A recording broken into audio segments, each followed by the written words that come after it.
सानाम खुना मांग ते नवा सावता तरास ऑफिशियल यूट्यूब चैनल रे सानाम को आगे संगुन अतंग दराम तहन कना मारांग को इना सिविल गोड़ जोहर और हुडिंग को दुलोर थुमिन चालाबन कना मा तेहें और मिट नवा वीडियो आगु कते हेज सेटेर कान ताबोना होय आदो तेहें वीडियो रे दो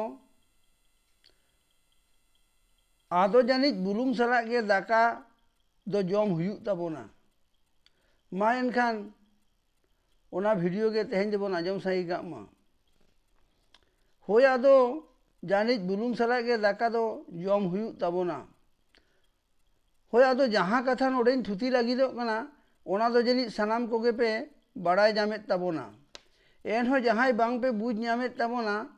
उनको दो नवा थुती तला तेगिन बुझ होच्चो बोना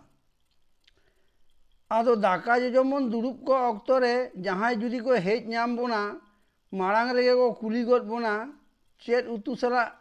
दाकाम जमेत कना आदो आड़ा कोरहा सला बोन जजम कान रेहो इयर की काते दो जेल उतु गे बोन मेना होय आदो आबो जेखोन दाका बोन जमा उन ऑक्तो दो जहां बांग जहां उतु दो ताहेन गे ताबोना चेदा से उतु सला गे दाका जम पुरकौ मेना आकात ताबोना होय आदो इन दो गरम बुढ़िया कहानी से दो बइन चला कना आसल कथा रेगिन हिजुग कना तेहें गपा दो आतो दिसम हुयु और बाजार शहर हुयु नोआ गे चर्चा चला कना बेरेल उतु दोमे दाम कना तिरले कोहो दा घाट लो घाट ओना गेम आंजम कोआ एना चेदेम लैया एना उतु कोमा दोमे दाम कान दोना मासे तिने दम टाका आकादा तिने दम पुइसा आकादा ओना किरिन लगित ते कोड़ा को नापाम लेन खान गेन ओना को रपोड़ दापराम गदोआ एया चेर बेरेल उतु किरिनेम चला झोला के बांग पेरेजो तमा होय आदो तेहें गपा जुदी बाजार ते बेरेल उतु किरिनेम चला एंडे खान एम बुझ नाम दाड़ेया बेरेल उतु चेद लेका दाम अकना बेरेल उतु रना दाम आंजम कते गे आमा पॉकेट रना पुइसेम हतड़ाव तमा आरेम आही बाबी गोदा किरिनें से बांग से एकेन झोला के ओड़ा इन रुआड़ इदिया मोनेते मेन गोदा बुलुंग सला के दाका जम हुयुआ आर नोते बास्के दा माडिम जम रहो पियाज और बेरेल मारिच दो जरूरम गया बेरेल उतु रे दो आलू के आड़ी सस्ता बन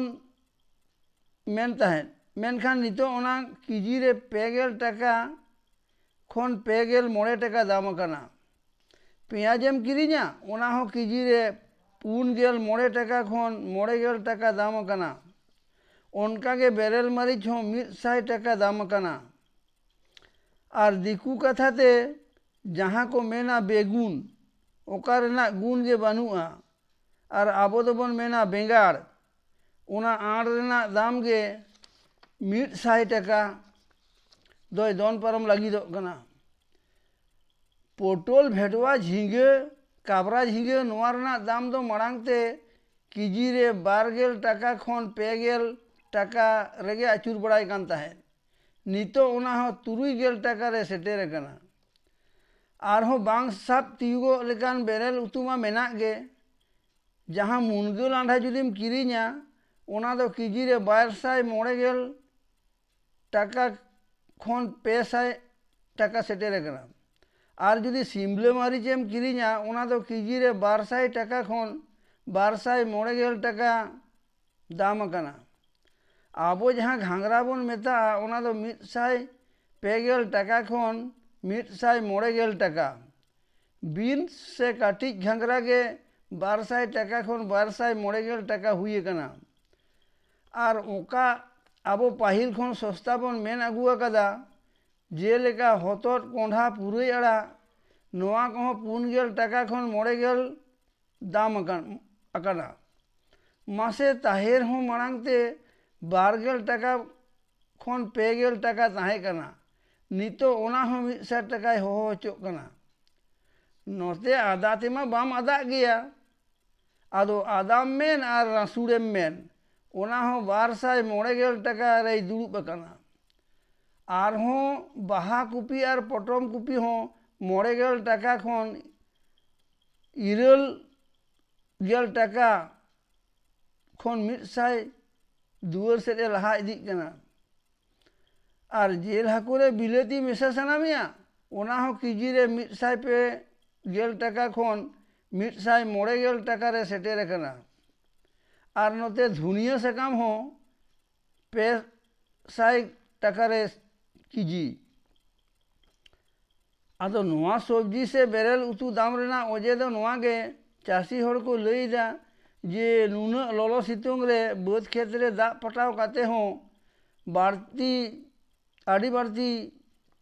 ओत ललो खाते उतु दो बाड़ती बांगले आरजा होचो दाड़िया कना और आड़ीगान सब्जी दो सितुंग ते माठ रेगे रोहड़ो कना ओना होते तेगे बेरेल उतु दो उनका दाम कना ओनाते किरिंग आक्रिंग होड़ हो दाग दाराम चेड़े लेका गे सेरमा सेट को कोयो अकदा पाले नापाय ᱧᱚᱜ ए दाग लेखान बेरेल उतु रेना दाम दो कमोग गया आदो जहां को बेरेल उतु को बांग बोन चासेट कना और किरिंग भरसा रेगे बोन तहन कना बांग रहो सनाम को गे हां उतु दो जारूड़ा बोन कान गया उनकान होड़ा दो आड़ी जलागे चेदा से हापेन जुदी दमे दागाय ओनाते हो माठ रेना सब्जी झोतोय सिया चाबाया आदो बाम मेना पलेन बुलुंग सलाग गे दाका दो जम हुयुग ताबोना मा एनखान बोया तेहेñा नोआ हुडिंग माछा बेरेल उतु रेना कथा दो नोडे गिन मुचेद केदा मा एनखान सनाम कोगे दोहराते सिबिल गोड़ जोहार और सनाम कोगे और हुडिंग के दो दुलड़ समिन चालाबोन कना मा सनाम कोगे कुसिया रस्कर बोन ताहे को मा।